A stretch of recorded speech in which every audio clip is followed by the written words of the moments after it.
MrBeast just dropped a new video where I compete in a big old game, but that's playing second fiddle to the drama it just spawned with me in the center of this singularity here. It sent Twitter into a piranha feeding frenzy here, with me getting spaghettified in the middle of this black hole of drama. So let's make like a package and address it. It's this clip right here. What's up, bro? Hey, nice How are you, dude? I like your videos, dude. I appreciate it. I know you've talked some shit, but... Everybody hates Logan Paul. Is everyone around Logan just a fucking idiot? I'm always super happy that people don't take it personally. Man. I don't. Okay, I don't. thank God. I understand I'm a and I appear to be a bro. So good to see you, bro. And also, Prime's pretty fire. Thanks, I'm not bro. allowed to say that on camera. I get it, bro. I get it, bro. Talk, bro. Good luck today, all right? Yeah, likewise, bro. Likewise. People are already lining up with the pitchforks, lit torches, and spit out apple juice about how fake I am and how I folded in front of Logan Paul in person, cowering in fear, piddling my little britches. For some reason, the biggest part about that is what I said about Prime, which is like, oh, Charlie's super fake, he shits on Prime online, but in person, behind the scenes with the mask off, he actually loves it. I'm not sure if this is people maliciously lying about me, like Pinocchio, or if they just genuinely don't know, or maybe heard something that was wrong, but I've never shit on Prime. I've actually only ever talked positively about it on stream or in videos. Me saying it's pretty fire, but I can't say it on camera is literally the simplest joke ever, like a water cooler joke at work. I've talked about it on camera numerous times. Anytime I've ever been asked about it or have made a video where it's been a subject, I've always mentioned that I actually think Prime's pretty good. Like, here's a quick example from a video I made a year ago when there was those like wakey wine scams or whatever about Prime. All just to get their hands on some Prime. I've had it before because in the States it's not rare, it's not hard to come by. I could walk outside right now and find like an unopened pallet of Prime. It's really just in the UK that this hysteria is sweeping the entire nation. It's going absolutely crazy there. So I've tried it. I think it's good. I have no complaints, but I certainly wouldn't be beating some ass and being that desperate to get my hands on a bottle. And I still wouldn't. You wouldn't catch me running around like a fucking Frankenstein's monster trying to hunt down a pallet of Prime, but it's good. And I've always said that on streams and in videos, so I don't know where this narrative is that I've shit on it publicly, but behind the scenes I'm actually like an addict injecting it into my veins or lying to Logan Paul about it. I've always consistently said I actually like Prime. I think it's pretty fire. So I don't know why that's something that's sticking. Like, I prefer Gamer Sups, obviously, but that doesn't mean every other drink that's a competitor is bad. It's not. But now let's get to that second part where Logan Paul's spiritual pressure sent me to the floor like it was right out of the Bleach anime, and I was just trembling in fear to confront him directly. So, this was filmed a month or so ago, a little over a month ago now. Since then, he is now apparently suing CoffeeZilla. Either Logan or someone on his team is suing CoffeeZilla, which is a massive fucking L. That is brain dead activity for sure. But when this was filmed, that wasn't happening. What was happening was he was publicly trying to make amends with the victims of his CryptoZoo scam that he butt-fucked them all with, and as far as I know, he has been paying some people back, and at the time was still in the process of paying people back through whatever like program he set up for it. But there was none of this lawsuit going on, and one of the first things that he said was that he actually deserved all of the shit that he got for it, for all of the mistakes that he made. Ludwig was also there, someone else who was shit on Logan Paul, and Logan was saying something to a similar effect there as well, from what I recall. So at the time, he was in the process of trying to fix all the dog shit that he put innocent people through.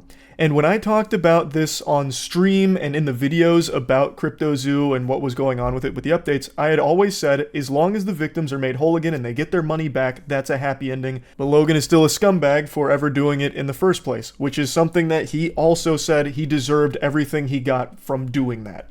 So, I have always said as well that I never harbor hatred for someone who will actually change. There's nothing to gain with just holding a grudge forever. That's childish. If someone is actually willing to learn and grow from things, I'm more than willing to break bread with them. Logan Paul was very respectful of not only all the other competitors, but all of the staff at the event as well. So when he reached out to say hi, I was more than willing to be receptive and mature about the situation. He immediately opened up about all of the problems that he had caused and how regretful he was. So what would be the point in me getting there and just spitting on him if he's actually going to start being less of a piece of shit? That's the whole goal of calling someone out, so that way they can learn from it and not be that insufferable asshole anymore. Of course, fast forward to the current episode of Dragon Ball Z, and apparently he's suing CoffeeZilla, or someone on his team is, Which brings me to that other statement that's floating around that video where I called everyone around Logan a fucking idiot. And that is super true, because I don't know who the fuck Logan Paul surrounds himself with, but it must be actual lobotomites, because I don't know who would sign off on Logan suing CoffeeZilla. But at the time, that wasn't happening. All that was happening was him seemingly actively trying to fix all of the things that he fucked in the face. Now, as for the not taking things personally statement, I've been very consistent with that from the very beginning. When I make a video about something, it's usually just for the sake of making jokes or being goofy about it, so I never really want whatever I'm talking about to be taken in a personal level or as anything like that. Though that does vary on a case-to-case basis depending on how serious the topic is, because I've absolutely crossed over the line in making things much more personal than they probably should. But usually I try and just keep it more surface stuff about why something is bad or whatever happened, whatever they did is fucking stupid or whatever. A great example is The Manny Show. I recently made 2 videos about The Manny Show's fraudulent copyright strikes, and The Manny Show just made a response video a couple days ago where they took full responsibility. They explained that they hired a monetization manager who kind of went rogue and started striking channels against The Manny Show's will. Once they learned about it, they immediately fired that person, and they just took it all on the chin, took full responsibility, and made no excuses whatsoever, and even addressed all the videos that were made about The Manny Show, saying that it was all warranted, and that they understand that it came from a place of just trying to look out for the ecosystem. The Manny Show doesn't believe in censorship, and it was just a really good response overall, and The Manny Show didn't take it personally. Even though what I was saying was very mean, for sure, like it definitely wasn't nice. I didn't exactly have the soccer boppers on. I was going fucking bare knuckle with some of the things I said about The Manny Show. They still didn't take it to a like personal offense or anything. Another great example is FaZe Rug. FaZe Rug was in this competition as well. FaZe Rug, I've also made a couple videos on making fun of. Absolutely. And FaZe Rug actually reached out like a year ago to talk about like, you know, hey, I hope you don't hate me, Charlie. Like, I've watched your videos on me as well, and I want you to know, like, they actually made me laugh. And in person, FaZe Rug kept that same energy. He was a super nice guy who was talking about, like, yeah, that shit was kind of cringe, and the things you were saying made me giggle about it. And that's how I always want it to be when I make a video covering something where even the protagonist who I'm making jokes about can watch it and not be mad, but instead be entertained about it. And hopefully not walk away from it thinking that I have this burning hatred for them that will never go away.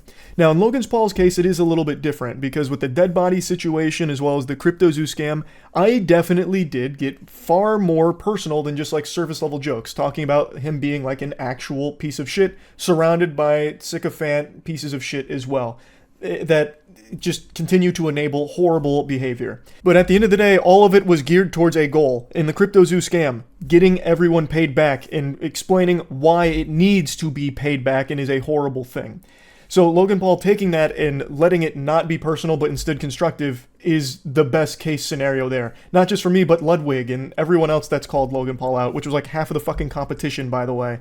So it's just, I don't see why this ended up being a huge drama thing, because all of it's consistent with all of the shit that I've said on stream for like the last 6 months with Logan Paul. Since CoffeeZilla's last update on Logan Paul and CryptoZoo with the refunds, like where's the refund and where's all the money, following that and talking about it, I have maintained that as long as people are paid back, that's what matters. And as far as I knew, there were measures being taken place that were getting people their money back. That's a good thing, and hopefully Logan Paul can learn from this and this kind of shit won't happen again. All of this should really be nothing new.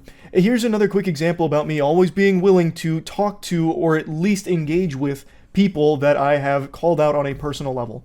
The Sneeko beef. The medium rare beef that I had with Sneeko that lasted for a while culminated with me actually getting in a call with Sneeko and talking, person to person, about all of this shit. Just hashing it out. Well, not face to face, because, I mean, obviously it's through the internet, it's the fucking cyberspace, it's not face to face, but it's the same thing. We directly talk to each other. So meeting Logan in person and him wanting to talk about this, I was more than willing to do, and he was very respectful, took full responsibility and accountability in person, so I was more than willing to be mature about this and talk to him as a human being. I don't see why in any circumstances this would be perceived as being two-faced. I did this most recently with Sneeko. Before him, it was that person that was calling me deep state, new world order chill or whatever. Brought him on the podcast to talk it all out. Like, it's something I've always done and always will be willing to do. I think it's very childish to just plug your ears and say, boo, boo, boo, boo, boo, boo, not listening to you, whatever, and not engage with someone that you have an issue with. And again, this was filmed over a month ago when I wasn't privy to any new dogshit behavior from Logan. This lawsuit with CoffeeZilla is new. So I couldn't call him out on it or anything like that. So I don't know what else to tell you other than this isn't anything new. I've always been more than willing to talk to and be mature with people that I have called out and had grievances with in the past, as long as they are willing to engage with me and be mature about it as well. And Logan was. So yeah, overall, great MrBeast video. I lost and also got thrown into a ton of drama, so that was pretty fire. That's about it. See ya.